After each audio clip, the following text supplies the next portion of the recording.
asking the questions mainstream journalists will never ask. This is your Richie Allen Show on richieallen.co.uk, Fab Radio 2 in Manchester, and triggerwarning.tv.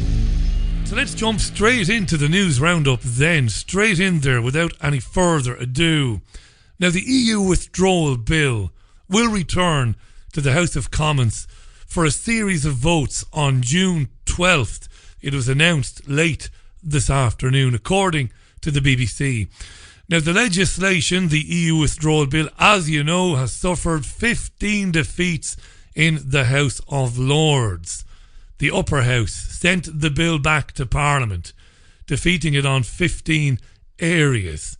Not very good, this, is it? We talked a lot about this as well. Numbers are tight, says the BBC, because the Tories need the support of the DUP, the Democratic Unionist Party, for a majority. And Conservative MPs have been told to be on site at all times during the day of the votes. Right? Right? Okay. Peers have attempted to amend the EU withdrawal bill in several areas, including attempting to keep the country in the customs union. They've had a bit of a fracas over the Irish border, and they want to remove the precise date of Brexit. The date would be the 29th of March next year. The peers, the unelected peers, want to remove that date from the EU withdrawal bill wording. The amendments would also give Parliament a decisive say over Brexit and keep the European Union Charter of Fundamental Rights in force in the UK. Unelected peers. These are old fuddy-duddies, there's a word you haven't heard in a while, who have to be woken up to go and vote on these amendments, who've had to be woken up, who've had to have the drool wiped off their chins and air freshener sprayed around them to kill the... No, I'm not going to say. They're old, but it doesn't mean they're incompetent. Fair enough. Now, Theresa May met with business leaders today. Number of business leaders from companies like GlaxoSmithKline, would you believe?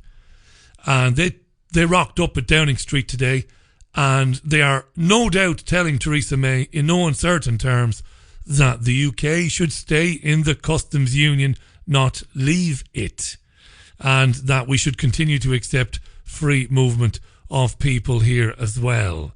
Fascism you're living in, folks, fascism.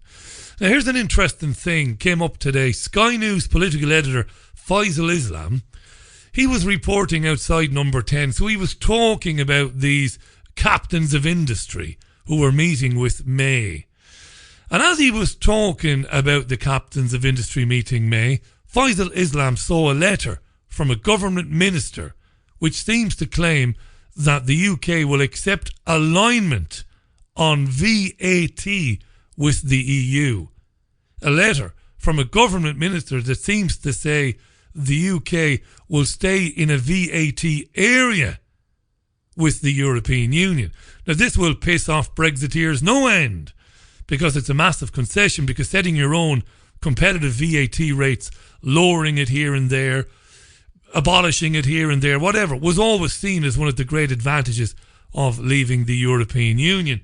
Here's what Faisal Islam had to say, and it is a bit of a bombshell. I should say on that issue, though, there is some emerging news, quite an intriguing, specific, technical bit of news about whether or not the United Kingdom will form part of the VAT rules of the European Union after Brexit. What's all that about, you might ask, particularly when the Vote Leave campaign said that part of the benefits of leaving the European Union would be to set our own VAT rates on fuel, lower the rates on, for example, sanitary products and the like.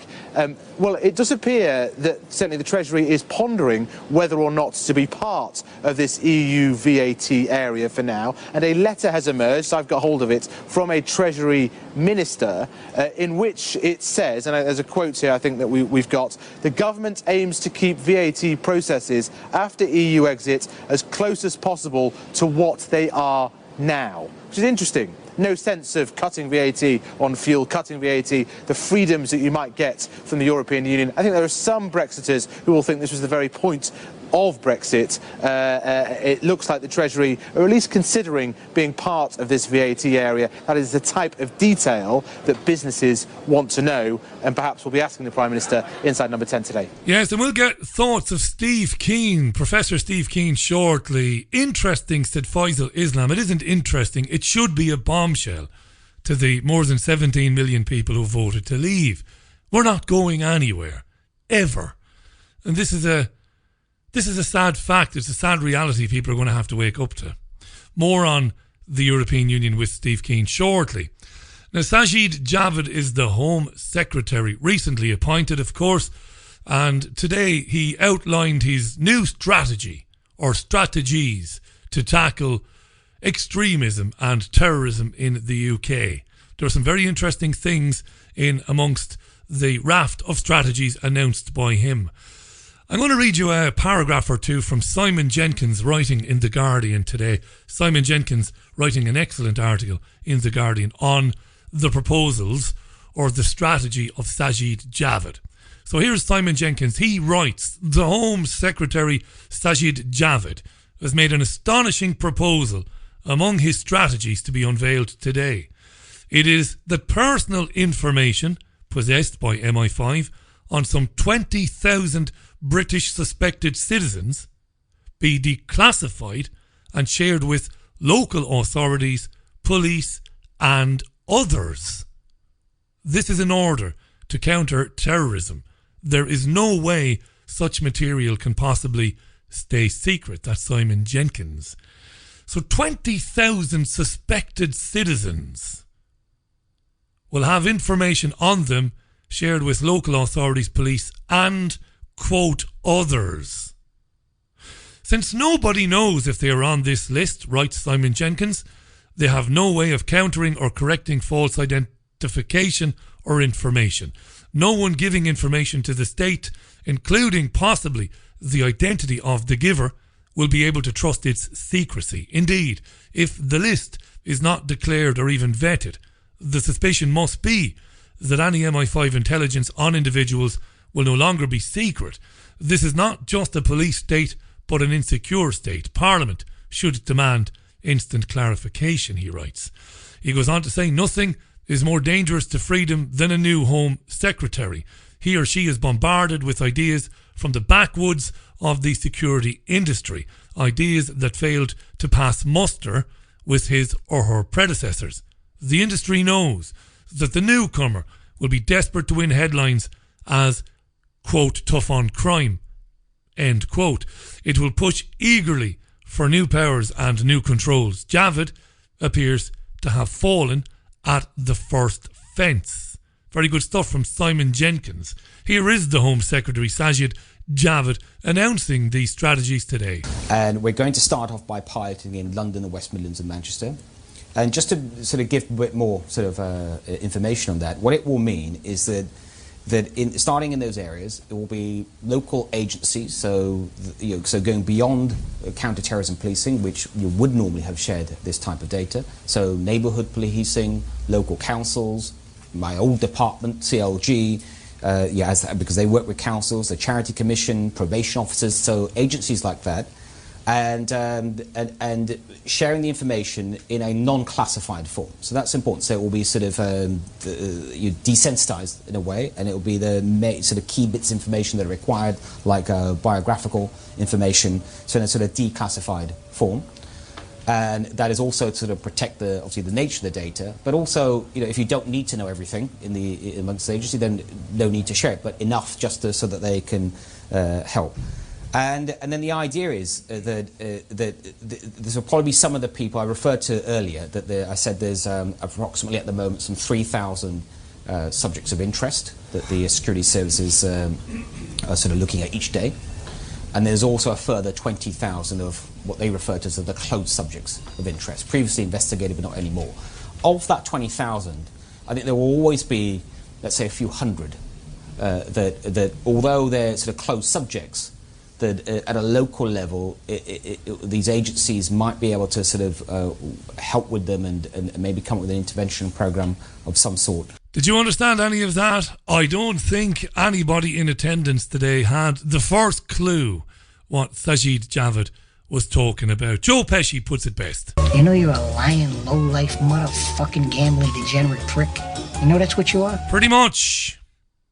But when the draft of this was looked at, Simon Jenkins was able to pull it apart in The Guardian. And Jenkins went on to write today, Javid is now in danger of capitulating to terrorism's prime goal, which is to undermine the liberties and dignities of the state. Britain is utterly obsessed with terrorism, while far more frequent knife crimes are all but ignored. No city in Europe has been rendered as ugly as the West End of London, with its array of gates, barriers, bollards, and police armed with automatic weapons.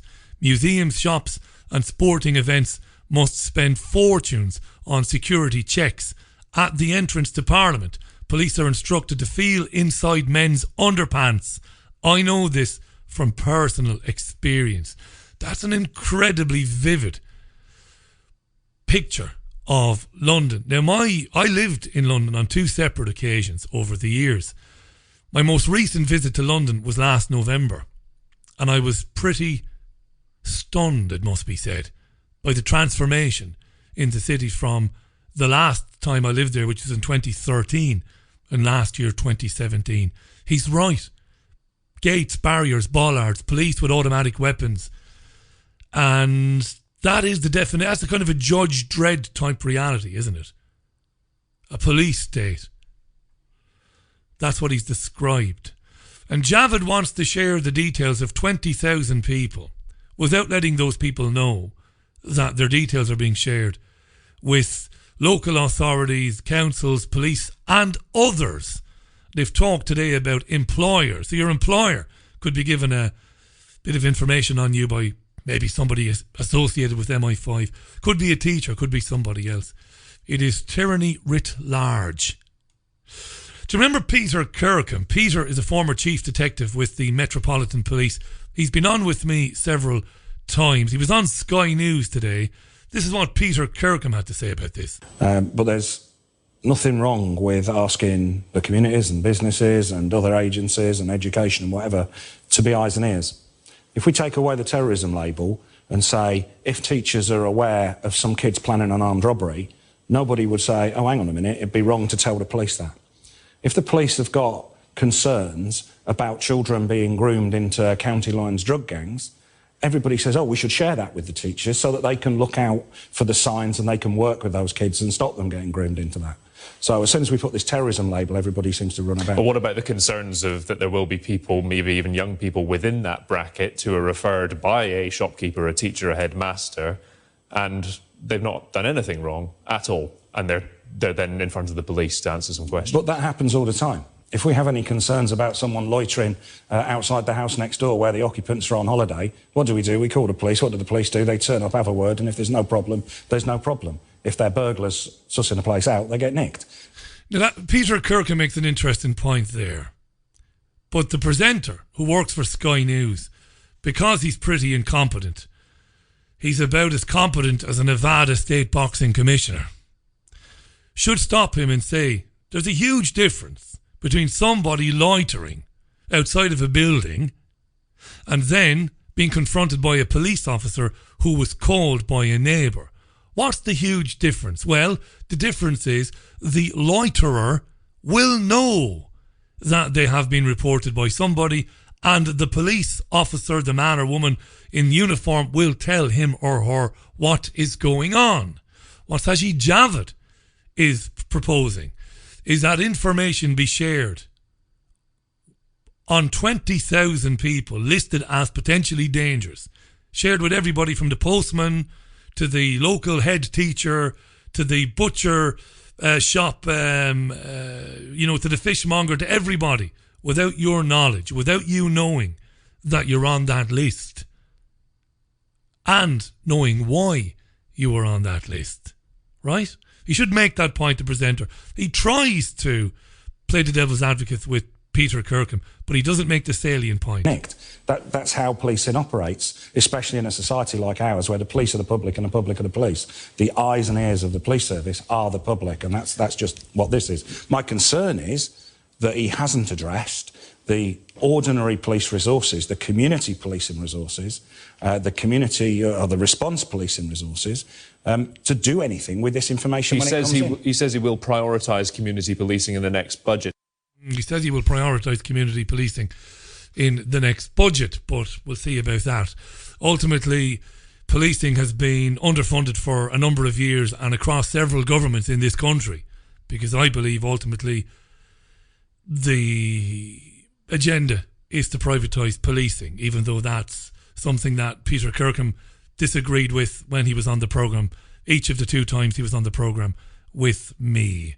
Moving on then, do I have time to do that story about schools? Not really.